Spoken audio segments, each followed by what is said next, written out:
നമ്മളെല്ലാം മഹാത്മാ അയ്യങ്കാളിയുടെ 163ാമത് ജന്മദിനം ആഘോഷിക്കുകയാണ്. നമ്മുടെ കേരളത്തിൻ്റെ സാമൂഹ്യ പരിവർത്തനത്തിന് വേണ്ടി മുൻനിരയിൽ നിന്ന നവോത്ഥാന നായകനായിരുന്നു മഹാത്മാ അയ്യങ്കാളി. നമ്മളത് ഏത് കാലഘട്ടത്തിലാണ് അദ്ദേഹം ജീവിച്ചത് എന്ന് നമ്മൾ ഓർക്കുമ്പോൾ അദ്ദേഹം നമ്മുടെ മനസ്സിലെല്ലാം ഒരു അത്ഭുതമായി നിൽക്കുകയാണ്. വഴി നടക്കാൻ അവകാശമില്ലാതിരുന്ന ഒരു കാലത്ത്, വിദ്യാലയങ്ങളിൽ പോയി പഠിക്കാൻ അവകാശമില്ലാതിരുന്ന ഒരു കാലത്ത് ഒരു ജനതയുടെ മുഴുവൻ ആവേശമായി, ഇങ്ങനെ കീടങ്ങളെ പോലെ ജീവിക്കേണ്ടവരല്ല നിങ്ങൾ, വിധേയരായി ജീവിക്കേണ്ടവരല്ല നിങ്ങൾ, എല്ലാ മനുഷ്യർക്കും ഉള്ളതുപോലെ തുല്യത ഉള്ള ആളുകളാണ് നിങ്ങൾ, ആ അവകാശങ്ങൾക്ക് വേണ്ടി ജീവൻ പണയം വെച്ചും പോരാടണം എന്ന് കേരളത്തെ അധിഷ്ഠിത ജനവിഭാഗങ്ങളെ മുഴുവൻ ഉത്ബോധിപ്പിച്ചവരെ തെരുവിലിറക്കാൻ കഴിഞ്ഞ നവോത്ഥാന നായകനായിരുന്നു ശ്രീമതി അയ്യങ്കാളി. അദ്ദേഹം നടത്തിയ പോരാട്ടങ്ങൾ ജീവൻ പണയപ്പെടുത്തിയിട്ടുള്ള പോരാട്ടങ്ങളായി. അദ്ദേഹം കേരളത്തിൽ ഉടനീളം സഞ്ചരിച്ചു. മിക്കവാറും വള്ളത്തിലൂടെ രാത്രികാലങ്ങളിൽ, കാരണം ഗുണ്ടകളും പോലീസും പട്ടാളവും അദ്ദേഹത്തെ തെരഞ്ഞെടുക്കുകയായിരുന്നു, കയ്യിൽ കിട്ടിയാൽ കൊല്ലുമായിരുന്നു. പക്ഷെ അതിനെയെല്ലാം മറികടന്നുകൊണ്ട് അദ്ദേഹം കേരളത്തിൽ ഉടനീളം സഞ്ചരിച്ചു. എവിടെയാണ് അനീതി ഉണ്ടാകുന്നത് അവിടെയെല്ലാം അദ്ദേഹം ഓടിയെത്തി. ഒരു ഘട്ടത്തിൽ എത്തിയത് കുറുവടിപ്പടയുമായിട്ടാണ്. ആ കുറുവടിപ്പട അടിച്ചാൽ, ഒരടി കിട്ടിയാൽ 2 അടി തിരിച്ചു കൊടുക്കണം എന്ന് പറഞ്ഞ നേതാവായിരുന്നു അയ്യങ്കാളി. തിരിച്ചു കൊടുക്കുകയും ചെയ്തിട്ടുണ്ട്. പിന്നീട് അദ്ദേഹത്തോട് ഭയമായി. അനീതി എവിടെ ഉണ്ടായാലും, അധർമ്മം എവിടെ ഉണ്ടായാലും, എവിടെ ജാതിയുടെ പേരിൽ മനുഷ്യനെ ക്രൂരമായി അടിച്ചമർത്തപ്പെടുന്ന സംഭവം എവിടെയുണ്ടായാലും അവിടെയെല്ലാം അദ്ദേഹം ഓടിയെത്തുമായിരുന്നു. അദ്ദേഹം നടത്തിയ സമരങ്ങളെല്ലാം കേരളത്തിൽ എന്നും ഓർത്തുവെക്കാൻ, കേരളമുള്ള കാലത്തോളം ഓർത്തുവെക്കാൻ കഴിയുന്ന സമരങ്ങളാണ്. തിരുവനന്തപുരത്തെ തെരുവീതികളിലൂടെ നടക്കുവാൻ സ്വാതന്ത്ര്യമില്ലാതിരുന്ന അധസ്ഥിത ജനവിഭാഗങ്ങൾക്ക് വേണ്ടി അദ്ദേഹം പോരാട്ടം നയിച്ചു. ഒരു സുപ്രഭാതം പൊട്ടിവിടർന്നത് രാജകൊട്ടാരത്തിൽ നിന്ന് രാജാവ് എഴുന്നള്ളതുപോലെ ഒരു മണിശബ്ദം കേട്ടുകൊണ്ടാണ്. പക്ഷെ വന്നപ്പോൾ രാജാവിന് പകരം ആ വില്ലുവണ്ടിയിൽ നിന്നിരുന്നത് ഒരു മുറിക്കയ്യൻ ബനിയനും ഒരു തൊപ്പിയുമായി ശ്രീമതി അയ്യങ്കാളിയായി.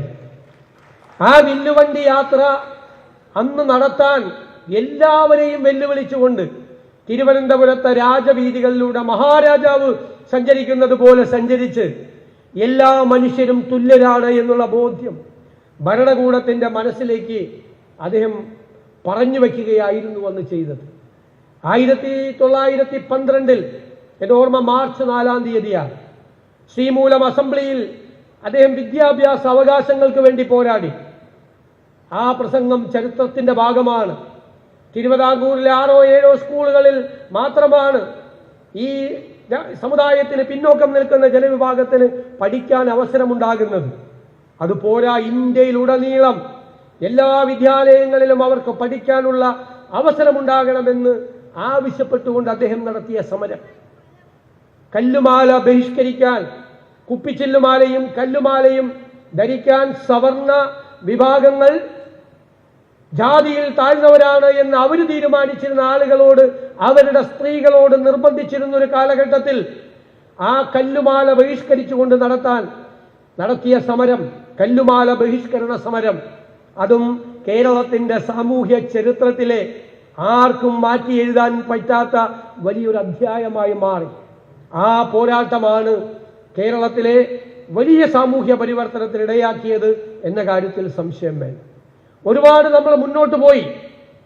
പക്ഷെ മതിയായോ? പോരാ, ഇനിയും മാറ്റമുണ്ടാകണം.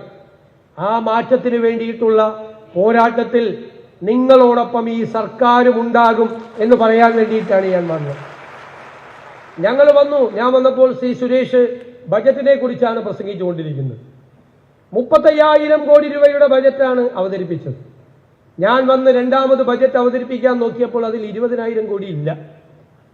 20,000 കോടി വെറുതെ പറഞ്ഞ 15,000 കോടിയാണ്. പിന്നീട് പണം ഉണ്ടാക്കാം എന്ന് കരുതി 35,000 കോടിയിൽ നിന്ന് 30,000 കോടി രൂപയായി പദ്ധതി വെട്ടിച്ചുരുക്കി. 5000 കോടി കുറഞ്ഞു. 5000 കോടി കുറഞ്ഞാൽ പട്ടികജാതിക്കാർക്ക് 500 കോടി കുറയും. അപ്പൊ ഞങ്ങളൊരു കാര്യം ചെയ്തു. 35,000 കോടി ആയിരുന്നുവെങ്കിൽ എത്ര പട്ടികജാതി പട്ടികവർഗക്കാർക്ക് കിട്ടുമായിരുന്നു, ആ തുക ഞങ്ങൾ കൂട്ടിവെച്ചു. കേരളത്തിൽ ആദ്യമായിട്ടാണ് അങ്ങനെ ചെയ്യുന്നത്. യഥാർത്ഥ പ്ലാനിൽ 10% കൊടുക്കേണ്ടതിന് പകരം 35,000 ആയിരുന്നെങ്കിൽ എത്ര കൊടുക്കുമായിരുന്നു, അത്രയും കൂട്ടിവെച്ചു. കാരണം 1 രൂപ പോലും കുറയരുത്. കാരണം കഴിഞ്ഞ ഗവൺമെന്റ് അധികാരത്തിൽ ഇരുന്നപ്പോൾ 500 കോടി രൂപ പട്ടികജാതിക്കാരുടെയും 112 കോടി രൂപ പട്ടികവർഗക്കാരുടെയും വെട്ടിക്കുറച്ചപ്പോൾ അതിനെ നിയമസഭയിൽ നഖശിഖാന്തം എതിർത്തവരാണ് ഞങ്ങളത് ആവർത്തിക്കാൻ പാടില്ല. അതുകൊണ്ട് ആ പണം കൂട്ടിവെച്ചു. പിന്നീട് വ്യാപകമായ പരാതികൾ ഉണ്ടായി പിന്നോക്ക വിഭാഗങ്ങൾക്ക്. കാരണം ലൈഫ് പദ്ധതിയിൽ അവരുടെ ഭവന നിർമ്മാണ പദ്ധതി ചേർത്ത് വെച്ചപ്പോൾ അവർക്ക് ആവശ്യമായ വീടുകൾ കിട്ടുന്നില്ലെങ്കിൽ പിന്നെ ആർക്കാ വീട് കൊടുക്കേണ്ടത്? അതുകൊണ്ട് പട്ടികജാതിക്കാരുടെയും പട്ടികവർഗക്കാരുടെയും ഭവന നിർമ്മാണ പദ്ധതി വേറെയാക്കി. ലൈഫൊന്നും മാറ്റാൻ പോകുന്നില്ല, ലൈഫൊക്കെ തുടരട്ടെ. പക്ഷെ ഇവരുടെ പ്രത്യേക ഭവന നിർമ്മാണ പദ്ധതി എത്രമാത്രം വീടുകൾ ഉണ്ടാക്കി കൊടുക്കും. ഭവനരഹിതരെ, പിന്നോക്ക ജനവിഭാഗങ്ങളുടെ ഇടയിൽ ഭവനരഹിതരുണ്ടാകരുത്, ഭൂരഹിതരുണ്ടാകരുത് എന്നതാണ് ഈ സർക്കാരിന്റെ സ്വപ്നം. പിന്നെ നമുക്കറിയാം, കഴിഞ്ഞ കുറേ വർഷമായി നടക്കുന്നത് പിൻവാതിൽ നിയമനങ്ങളാണ്. പിൻവാതിൽ നിയമനങ്ങളിൽ PSC ഇല്ല, എംപ്ലോയ്മെന്റ് എക്സ്ചേഞ്ച് ഇല്ല, സംവരണമില്ല. ആ പിന്നോക്കം പിൻവാതിലൂടെയുള്ള നിയമനങ്ങൾ മാറ്റണം. സംവരണം പാലിച്ചുകൊണ്ടുള്ള നിയമനങ്ങളാണ് കേരളത്തിൽ ഉണ്ടാകേണ്ടത്. അതുകൊണ്ട് ഈ ഗവൺമെന്റ് പ്രഖ്യാപിച്ചിട്ടുണ്ട് 3 വർഷം കൂടുമ്പോൾ PSC വഴി ഉണ്ടായിരിക്കുന്ന നിയമനങ്ങൾ മുഴുവൻ പരിശോധിച്ച് അതിൽ പിന്നോക്ക ജനവിഭാഗങ്ങൾക്ക് ആവശ്യമായ നിയമനം കിട്ടിയിട്ടില്ല എങ്കിൽ സ്പെഷ്യൽ റിക്രൂട്ട്മെന്റ് നടത്തി അവരെ സർക്കാർ സർവീസിൽ കൊണ്ടുവരും. അത് ഈ സർക്കാരിന്റെ പ്രഖ്യാപനമാണ്. പിന്നെ കുട്ടികളുടെ ഈ ഗ്രാന്റ് മുടങ്ങിക്കിടക്കുകയായിരുന്നു.